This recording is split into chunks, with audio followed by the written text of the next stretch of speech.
Tamarind is a deliciously sweet and sour fruit, perfect for making bold, flavorful sauces.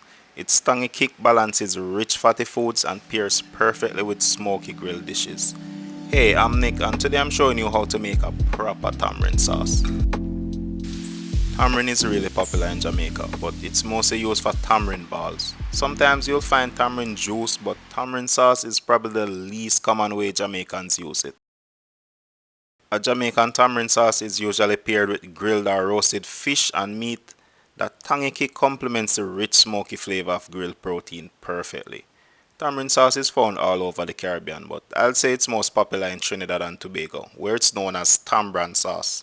It's a staple with street foods like doubles. If you're from TNT, drop a comment and let us know how you like your tambran sauce. Whether Jamaican or Trinbagonian, tamarind sauce is really simple. Just simmer tamarind pulp with sugar, herbs and spices to get a deliciously sweet and sour condiment. But for this recipe, I want to add a bit more depth and complexity. So I'll be showing you a few techniques to take your tamarind sauce to the next level.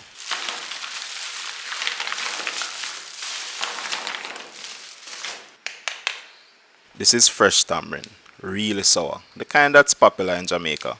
If you're using a sweeter variety, you'll want to add something acidic like lime juice or vinegar to keep that tangy balance. First we need to shell the tamarind. The shell is brittle so it cracks off easily. Once that's done, remove any fibrous bits, we only need the pulp. That gives us about a cup and a half of tamarind pulp with the seeds still in. To separate the pulp from the seed, soak it in warm water for about 15 minutes. Cold water works too, maybe even better, but it takes a bit longer. We're just using enough water to submerge the tamarind, around a cup and a half. While that soaks, we can prepare other ingredients. This recipe keeps it simple, just a few key ingredients and techniques to bring out the best flavor. Now that the tamarind is soft, I'm just going to muddle it a bit to loosen the pulp. Next, I'm going to run this through a strainer. The pulp is fine enough to go through the strainer, so simply pressing down the seeds will do the trick. For a classic TNT tamarind sauce, you would simmer this pulp with culantro or shadow benny, jeera, which is just roasted and ground cumin, and Scotch bonnet pepper. Trinis, let me know if I missed anything. Jamaican tamarind sauce is made in much the same way, with key ingredients being ginger, Scotch bonnet, pimento and thyme. This will be a Jamaican style sauce, but I'm doing a few things differently. In a pan on medium heat, start with a big splash of neutral oil. This is not typical for tamarind sauce, but oil improves the flavor and texture. Next, go in with quarter cups brown sugar. This sugar is labeled as Baker's Dark. It's essentially standard Jamaican brown sugar with a bit of added molasses. The brown sugar most people are familiar with, especially in the States, is just granulated sugar with added molasses. If you're using granulated sugar for this recipe, you can add a small amount of molasses where you see fit. It adds extra depth and complexity to the sauce. For that quarter cup sugar, I'm going to lightly caramelize it. Once the sugar is dissolved and just starting to get frothy, I'm going to go in with quarter cups of diced onions and 3 cloves of roughly chopped garlic.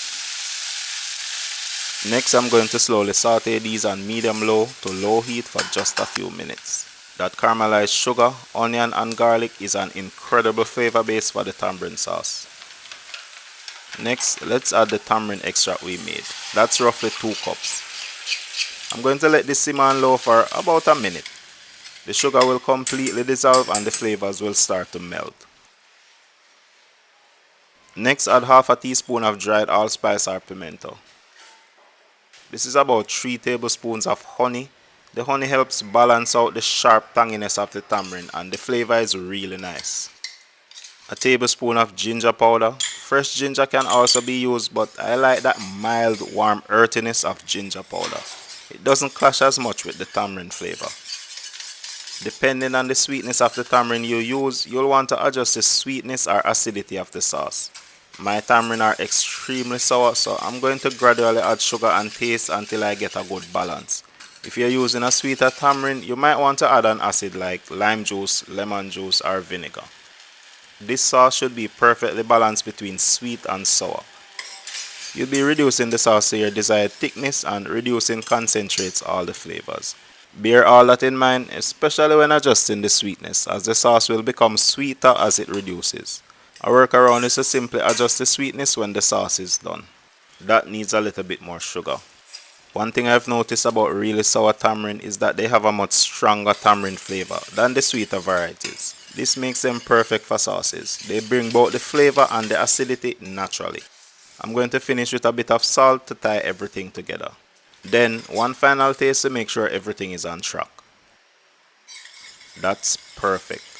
This will thicken as it cools, so try to undershoot the thickness slightly. I really love that beautiful velvety finish. This next step is optional, but I'm not a fan of the bits of onion and garlic in my sauce, so I'm just going to strain them out. Next, I have fresh thyme, because dry thyme is a scam. A lot of the complex flavors in fresh thyme are volatile. You lose most of them during cooking, so adding it at the end keeps way more of those lighter aromatic flavors. The same thing applies to Scotch bonnet pepper. Those fruity aromatic notes and that signature heat are incredible, but you also lose them with longer cooking. A few slices that avoid the seeds are enough to transform this incredible sauce. And that's it, a beautiful tamarind sauce. It loses that velvety quality as it cools, but this sauce is superior to one that's simply simmered. This has a tropical vibe that pairs perfectly with smoky grilled meat. Delicious, but we're not done yet. Let's cook something to try this with. Here I have 2 chicken leg and thigh quarters that I rinse with a vinegar solution. I also score them to help the marinade absorb better and cook quicker. I'm seasoning this with a splash of lime juice.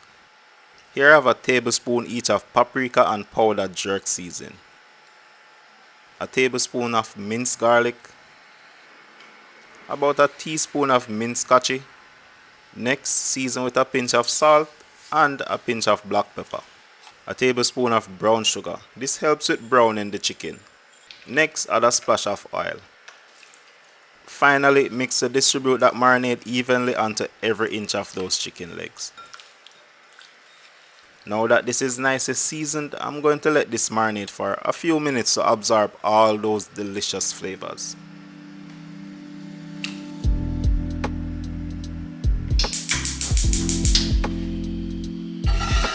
Here I have a grill pan that I'm placing on high heat. Give that a drizzle of oil and spread it evenly. Let that get ripping hot before placing in the chicken quarters. Place them skin side down.